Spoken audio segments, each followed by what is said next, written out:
Dobrý den, protože jsem zjistila, že někteří z vás neumí efektivně používat své mailové schránky a potom dochází k zbytečným nedorozuměním, tak jsem se rozhodla, že vám natočím strašně improvizovaný a strašně moc rychlý návod, jak si nastavit při posílání pošty a jak trošku líp používat ten Gmail.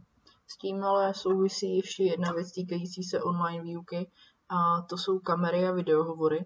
A já bych vás chtěla vyzvat k tomu, abyste si nějakým způsobem přikryli čočku na své kameře na notebooku, případně odpojovali externí kameru od počítačů, protože jsem na jaře zažívala spoustu chvil, kdy si student myslel, že ho ještě není vidět a něco tam řešil a ksichtil se a dělal věci, které možná nechtěl, abych viděla, a případně se tam ještě přetahoval s rodiči a já jsem viděla ty naštvané maminky v zástěře, jak pohlavkují své dítě, že se má tu matiku učit pořádně. No a ten druhý důvod už je na obrazovce, pokud jste neviděli film Snowden, tak si ho pusťte. Mimochodem krytka na kameru stojí na eBay asi tak 10 kaček.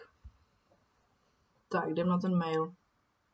Když se přihlásíte do toho školou zřízeného Gmailu a najdete na ozubené kolečko, tak dáte zobrazit všechna nastavení. Někdy se stává, že místo tady toho dlouhého výčtu je tam trošičku jinačí a už v něm to nastavení lze najít.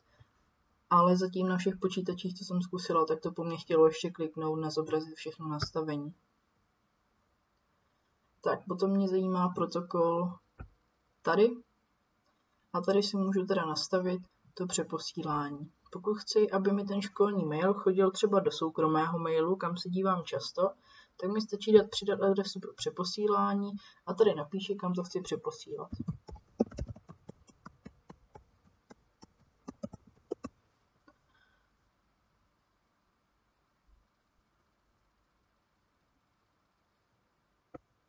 Potvrdím.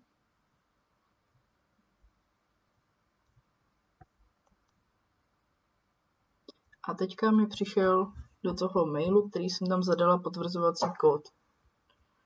Tak já jsem si překlikla do toho seznamového mailu, tam mi přišel ověřovací kód, já ho tam vložím, dám ověřit a v tuto chvíli se mi všechna pošta, která mi přijde do mé školní mailové schránky, přeposílá do mé soukromé mailové schránky.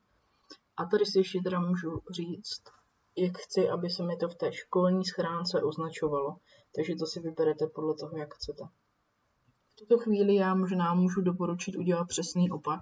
A tady tento krok, on se dá udělat víceméně ve všech mailech, jenom ten postup je samozřejmě trošku jiný. Nechat si spíše všechno přeposílat do Gmailu, stáhnout si do telefonu Gmailovou apku a máte to pořád při ruce, kdykoliv se cokoliv děje, tak vám to vyskočí na tom telefonu. A můžete odpovídat na maily nebo si je číst úplně kdekoliv, kde máte telefon. Takže já zásadně píšu maily z vany. Co ještě můžu doporučit a jako učitel bych o to chtěla jako požádat, je, abyste se mrkli do pokročilých nastavení. A tak to ještě nebylo ono. Tak pardon, abyste se mrkli do obecné, sjeli tady dolů a tady si nastavili podpis. Nemusíte nutně psát s přáním hezkého dne, nemusíte tam přát nikomu nic, ale zkuste si tam vložit prosím své celé jméno a třídu, optimálně třeba i obor, aby kdykoliv, kdy někomu odesíláte mail, protože jsme ve školních mailech, abychom je hnedka viděli, s kým mluvíme. My si to ne vždycky s tím jménem spojíme hnedka, učíme vás spoustu a vy se tam zapomínáte podepisovat. Takže to prosím nastavte a máte všechno vyřízené. Potom to nastavení může být samozřejmě ještě nějaké podrobnější. Tak jo, to je snad všechno. Zalepte kamery, nastavte maily a buďte online, ať se vám daří.